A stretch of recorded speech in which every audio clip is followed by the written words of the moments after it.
Ijoollee fuulli keessan finniisaa akka gurraachaa wantoota adda addaa bugurii waan akkasii warroonni qabdanii timaatimii fayyadamaa. Timaatimiin baay'ee bareedaadha dhugaa dubbachuu fi timaatimii yeroo hundaayyuu guyyaa hundaayyuu fayyadamaa. Guyyaa hundaayyuu jechuudha. Timaatimii warroonni fuulli keessan bugurii wantoota adda addaa qabu jechuudha. Timaatimiin baay'ee faayidaa guddaa fuula keenyaaf qaba jechuudha. Ashamaa akkam jirtu hordoftoota kabajamtoota chaanaala kootii kan biyya keessaa kan biyya alaa bakka jirtanitti nageenya waaqayyoo isinii haa baay'atu. Akkam jirtu ana bolettiin keessan nagaa guutuun qabaa galata waaqayyoo isinillee baga nagaa taatan baga jiraatan isin jecha. Egaa hordoftoota kiyya kaa warroon immoo chaanaala kiyya faaraa taatan sabskraayibii gochuudhaan maamila keenya ta'a warra ta'as jirtanis galatoomaa ulfaadhaa. Egaa akkuma argaa jirtanii wanti nani dibachaa jiru kun timaatimiidha. Timaatimii bakka lamatti addaan baastanii warroonni barbaadanii kirkimii illee irratti naqxanii itti ergachuu dandeessu. Buna itti naqxanii itti ergachuu dandeessu.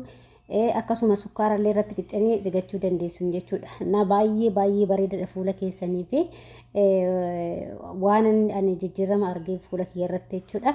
Anis immoo eessa argee doktora jalaa argee baay'ee faayidaa guddaa qabaa fuula keessanitti dibadhaayii jedha. Baay'ee baqa yoo danda'ame yoo argattan torba itti gizee lama yoommoo sirriitti argattan torbeedhaan guyyaadhaan jijjiirama hedduu argattu. Fuulli keessan hin bareeda.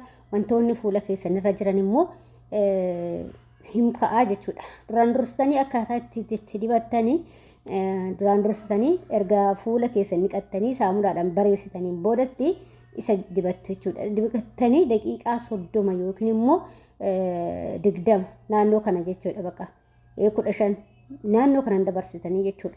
Kana ofirra tursiistanii kaataniit immoo bishaan qorraa jabaas akkas hin taane baqa bishaan qorraa wayyo fuula keessanii bishaan qorraan baay'ee bareedaadha fuula keessanii fi isaan ofirraa lollaatan saamunaadhaan dhiqatan. Isuma bicha ofirraa lollaatanii kireemii qabda waan ofii keessanii fuula keessatti fayyadu agartee isuma haxaawwattanii raftanii jechuudha. Kaza ganamatti gaafa kaatan walal jedha jechuudha fuulli keessan ishee. Anamma guyyaa 3 amma argan dibachuu qabee guyyaa 3 viidiyoo waraabne malee guyyaa 3 jechuudha. Maaliif waan guyyaa 3 tana jidduutti jijjiirama argeef isiniif wannoodha. Garuu fuulli akka doktora jedhutti fuulli hundis barachuu danda'a yookiin immoo yookiin isinii bareechuu danda'a yookiin immoo tokko isinii bareechuu dhabuu danda'a. Laalaa itti godhaatii laalaa jedhe. Ana amma kiyya naa fudhatee jira fuulli kiyya naa jaalatee jira jechuudha. Akkuma argaa jirtanii naa fudhatee jira fuulli kiyya. Sababii isaa jaalatee jira jechuudha. Yaa'u faayidaa guddaa qabas. Yaa'u yoo barbaadan immoo liinkii doktora sanii isinii ergee daawwachuu hin dandeessanii jechuudha. Ani ofii kiyya irratti jijjiirama arge. Yaa'u warri isiniif fuulli keessan isiniif jijjiiramuu barbaadanii akkanatti itti godhadhaati ilaalaa. Maaliif ta'u isin fuulli keessan jaalate taanaan guyyaadhaan godhachuu dandeessan. Lakkin jaalanne taanaan immoo dhiisuu dandeessan. Maaliif fuulli nama hundaatu garagara waan ta'eef tokkoo miti kiyyaaf keetis tokkoo miti hundisaa garagara. Garuu akkas jaalatetti garuu immoo faayidaa guddaa qaba. Dhugaa rabbachuuf faayidaa guddaa qaba. Doktoras himee jechuudha. Kanaaf wanta jijjiirama argeefan gara keessa fide malee ani fiduu siin barbaanne. Maaliif namni itti yaa fayyadamu waan itti fayyadame arge jechuudha.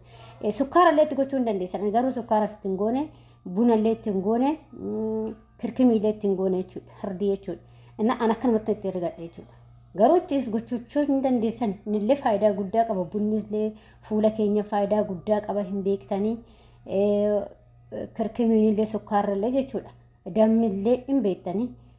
Urgoon illee waan hunduyyuu baay'ee bareedaadha jechuudha. Maaliif keemikaala hin qabu mana keessaa waan ta'eef keemikaala hin qabu. Amma immoo kun shaakiltiidha. Shaakiltiin immoo si jammar sin hin tuqu sin hin godda'u si waan adda addaa gochuu hin danda'u. Kan keemikaala walitti hin naqan kana sin godda'a malee kun sin godda'uu hin danda'u fuula keessas tuquu hin danda'u jechuudha. Maaliif shaakiltii waan ta'eef jechuudha.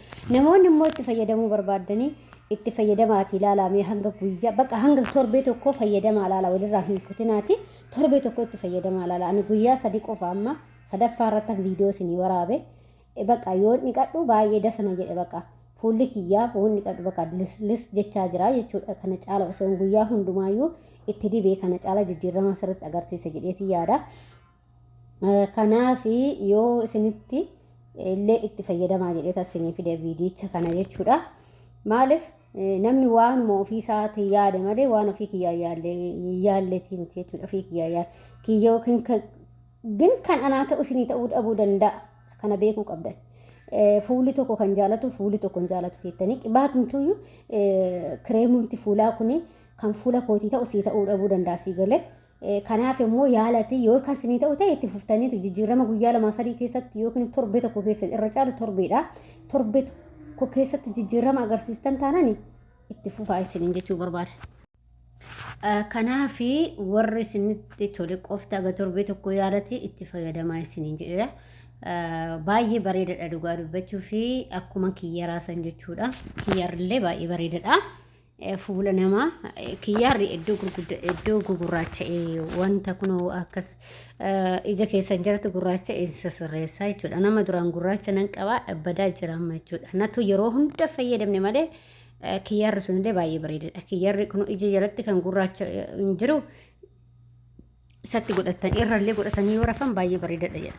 Yaa kan nuti mana namaa keessa jirra baay'ee wanti hunda akka wannaatti nutti hin bareedu malee dhugaa rabbii dubbachuudhaaf waanuma mana keenya keessa jiru wanni hunduyyuu wanti fuula keenya bareechu waan mana keenya keessa jiru.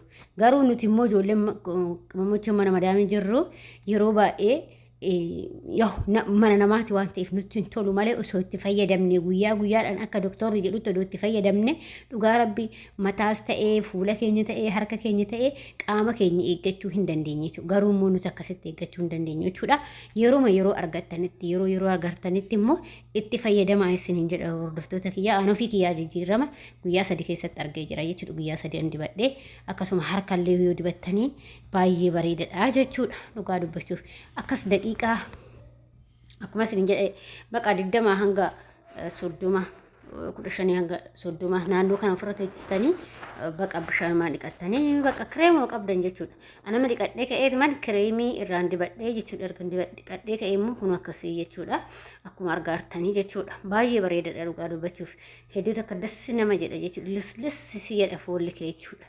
እና ያው ጉያ ተኮለማ አሶንታን ሞ ያው አዳን ኩትናቲ hanga fuulli keessa jijjiirama sirriitti agarsiisutti addaan kutina jira doktor. Bakka gaafa sanirratti jijjiirama agarsiistanii akkasuma akka warri isiniin ta'ee fi warri isiniin ta'in illee addaan baafachuu qabdanii jedha. Fuula keessa warri isiniin ta'es warri isiniin ta'anis jechaa jira. Innaa akkas isiniin jedha hordoftoota kiyya. Kanaafi itti fayyadamaayi baay'ee bareedaadha. Hedduu takka bareedaadha. Nufi kiyyaatti fayyadamee kan gara keessa fide warri isinitti itti barbaada itti fayyadamaa. Lakkin barbaadna soo jettan immoo yaa akka fedha keessaniiti isinii galee ilmi namaa waan hon tokko fedha irratti hundaa'a. Ani immoo naaf ta'ee jira yoo isin ta'uu dhabuus danda'a waan ta'eef kanaafi kan anaa ta'u isinii ta'uu danda'a waan ta'eef yaa garuu yaalati sirriitti fi keetii yaalaa isiniin jedha. Hordoftoota kiyyaa kana fakkaataa. Yoo isinitti tole viidiyoo kana laayik sheerii gochuudhaan namoota biraan gahaa akkasuma immoo warroonni mana kiyyaaf saarawaa taatan sabskraayibii gochuudhaan maamila keenya ta'a warri ta'aa jirtanis galatoo waan faadhaa hanga viidiyoo biraatti wajjin deebi'utti viidiyoo kanaan turtii gaarii isin jedha. Yaadaa fi qeeqas immoo yoo kan qabaattan ta'e koomentii irratti na barreessaa isin jedha gaafii yoo qabaattanii jechuudha. Naana baay'ee tokko dasna jedhee natti tolee jira dhugaa rabbi. Isinitti illee akka tolu immoo abdiin qaba. Abdiin qaba jechuudha. Isinitti illee akka tolu jechuudha. Isinii galee akkas turtii gaarii.